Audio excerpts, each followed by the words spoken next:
Matters when it comes to the incredible journey that Sunita Williams and her fellow astronauts have been through. Dr. Amitabha Ghosh, space scientist and NASA, joining us live. Good morning to you. Dr. V.N. Jha, senior scientist and former joint director from DRDO, is also connected with us. Good morning to you as well, sir.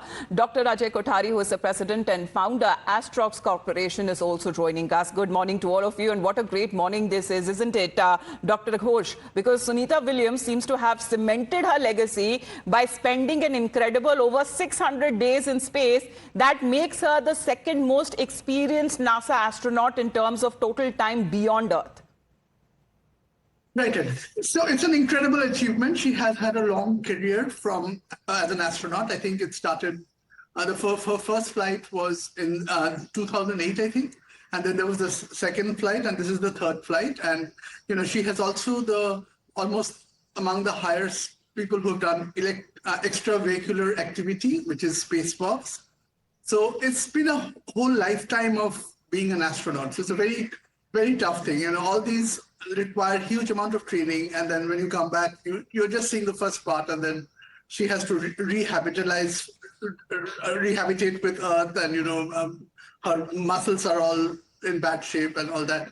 And just a very quick word about, you know, you showed this descent of journey of Sunita Williams from the space station to Earth.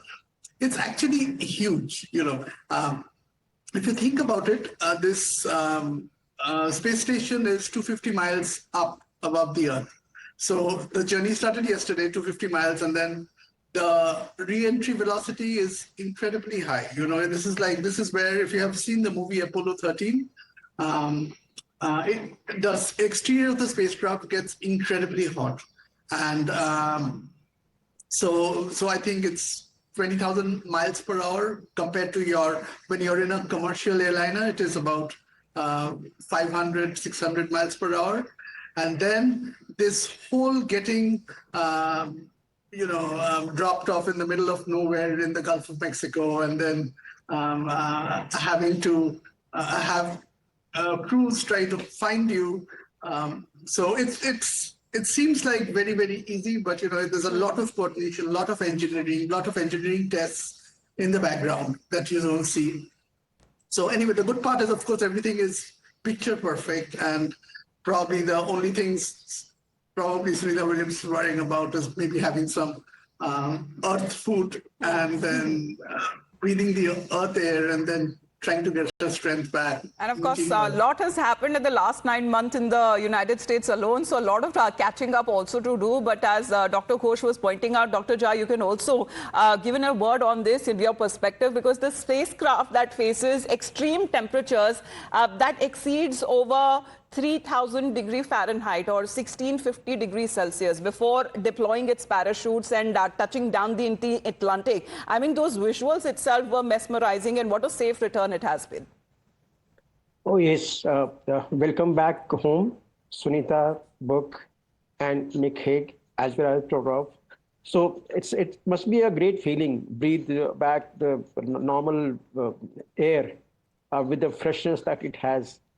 So it's a great thing. It was unfortunate that they got stuck. No, when we talk of people having spent a lot of time there in the orbit, there are people who go purposely to conduct researches on self as well as on the materials that they are going to carry out there in the space, which are scheduled. But of course, Sunita Williams and Book, they were not scheduled to stay such a long time. But it happens, you know, in the space exploration, unpredictability is the name of the space explorations that we know of. So good that they are back, but as Mr. Ghosh was trying to tell you, that it is a feeling which is very specific when you are descending through for those re-entry. As you are aware that it is about 17,000 miles per hour, about 28,000 kilometers, 28,500 odd kilometers per hour. It's a phenomenal speed. It is about 7.7 kilometers per second. And at that speed, blink of an eye leads you, far away. And when the re-entry is made, At that time, temperature goes very high, especially depending on the Mach value. I mean, the velocity of the capsule. It can be anything from 1800 degrees Celsius to about 2400, 2500 degrees Celsius. That is the type of temperature that goes high. And of course, today's technology has far advanced. The material that they use as a heat shield is very, very effective. And when we saw that capsule, there is hardly any mark of any burn or anything. There are some shoot particles, of course, that is expected to be there. But then it's great feeling. One more thing, what happens is, one must be, a lot of questions are being asked. Why they didn't come back in the Starlink in which they had gone? Look, the moment you have got a malfunctional afterburners, then your journey back home becomes very, very unpredictable. Everything depends on the touch on the re-entry velocity, the angle of the re-entry into which it is making to the upper atmosphere. If it is too steep, it will break into the pieces. There will be too much of deceleration forces. It will break down the entire capsule if it is too steep at those velocities. And if it is too shallow, you and me must have been to the ponds or river side somewhere and trying to splash down a small stone that splashes away. If the re-entry is shallow, it can be thrown out. It can just splash out. And then you don't know when you are going to make another re-entry. So there are unpredictabilities about the re-entry process. It's a very great feat of the mission computer that takes care of everything.